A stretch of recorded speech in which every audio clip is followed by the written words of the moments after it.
इस वक्त की बड़ी खबर बिहार की राजनीति और पेंशन घोटाले का आरोप लगाने वाली आरजेडी से जुड़ी। एक आरटीआई के खुलासे ने बिहार के माननीयों की कथनी और करनी की पोल खोल दी है और सियासत में तहलका मचा दिया है। चाहे ललन सिंह हो और चाहे उपेंद्र कुशवाहा हो, तमाम नेता सरकारी खजाने को जमकर चूना लगा रहे थे, जिसका खुलासा हो गया है।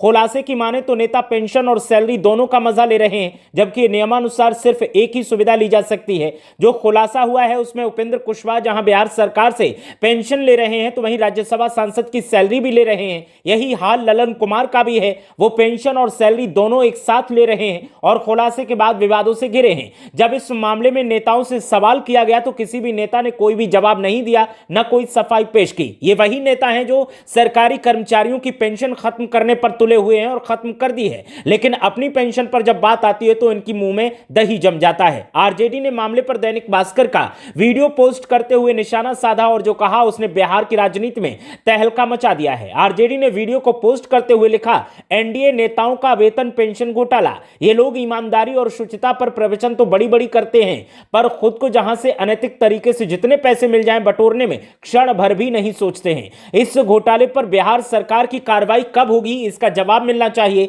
कोई आम नागरिक होता तो उससे सूद समेत संपूर्ण राशि की उगाही और सजा सुनिश्चित करने पर यह बुलडोजर से घर तोड़ने तक के लिए तैयार रहते, लेकिन अब सरकार चुपचाप बैठी है। जिन नेताओं के नाम इसमें शामिल हैं, उन नेताओं के नाम अगर आप सुनेंगे तो आप भी चौंक जाएंगे। और गजब चौंकाने वाली बात है कि एक दो नहीं बल्कि कई नेताओं के नाम इस मामले में सामने आए हैं। दैनिक भास्कर ने जो वीडियो बनाया है उसमें सतीश चंद्र दुबे का भी नाम शामिल है, विजेंद्र प्रसाद यादव का भी नाम शामिल है, उपेंद्र कुशवाहा का नाम शामिल है, देवेंद्र चंद्र ठाकुर का नाम शामिल है, ललन कुमार सर्राफ का नाम शामिल है, संजय सिंह और नीतीश मिश्रा का भी नाम शामिल है। चाहे नीतीश कुमार की पार्टी से जुड़े नेता हों या बीजेपी से जुड़े नेता हों, सभी के नाम इसमें शामिल हैं। और जब से यह खुलासा हुआ है उसके बाद से सवाल यही खड़ा हो रहा है कि आम आदमी और सरकारी कर्मचारियों की पेंशन को खत्म करने के लिए इन नेताओं ने एड़ी चोटी का जोर लगा दिया, लेकिन जब अपनी बारी आई तो इन नेताओं की कथनी और करनी में अंतर दिखाई दे रहा है।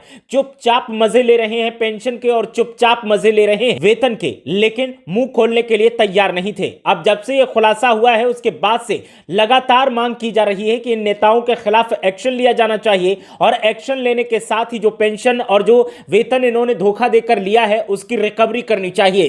आरजेडी ने सोशल मीडिया पर पोस्ट करते हुए यही कहा है और आईना दिखाते हुए बिहार सरकार से तीखा सवाल पूछा है कि आखिर इस मामले में एक्शन कब लिया जाएगा। तो एक के बाद एक बड़े खुलासे हो रहे हैं और खुलासों के बीच जब से यह पेंशन वेतन घोटाला सामने आया है, आरजेडी के मुताबिक इसको लेकर के अब लगातार सरकार सवालों में है। सरकार से पूछा जा रहा है कि आम कर्मचारी गलती करता है तो एक्शन लिया जाता है, आम आदमी गलती करता है तो एक्शन लिया जाता है, लेकिन जब नेता ही गलती करने लगे, नीति नियंता ही गलती करने लगे, जो नियमों को बनाते हैं, संविधान में संशोधन के दावे करते हैं और संवैधानिक पद पर होते हुए संविधान के पालन की बात करते हैं, वही जब ऐसे उल्लंघन करने लगे तो उनके खिलाफ एक्शन कब लिया जाएगा। तो नीतीश कुमार सरकार और बीजेपी दोनों घिरे हुए हैं, क्योंकि दोनों ही पार्टियों के नेताओं के नाम इसमें शामिल हैं। और जब से यह खुलासा हुआ है उसके बाद से एक के बाद एक आरोप प्रत्यारोप का दौर शुरू हो गया है। गजब चौंकाने वाली बात यह है कि बात पर ये नेता मीडिया में आकर बात रखते हैं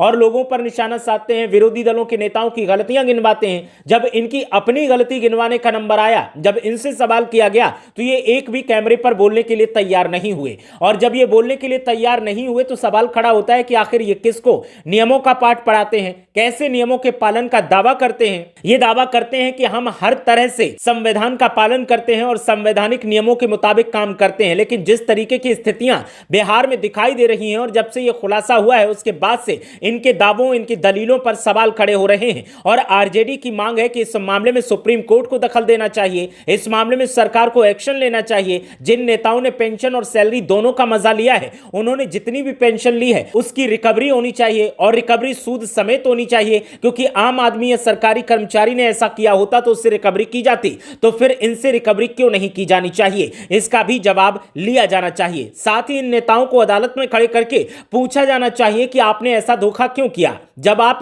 एक पद पर थे तो दूसरी सुविधा आप क्यों ले रहे थे? आपने इसके लिए मनाही क्यों नहीं की? आपने इसे लेने से गुरेज क्यों नहीं किया? लेकिन कैसे करते? पैसा जो मिल रहा था और पैसा जहां से मिले दोनों हाथों से बटोर लो। आरजेडी के आरोपों के बाद अब बिहार की राजनीति में तहलका मचा हुआ है और इस खुलासे ने हंगामा खड़ा कर दिया है।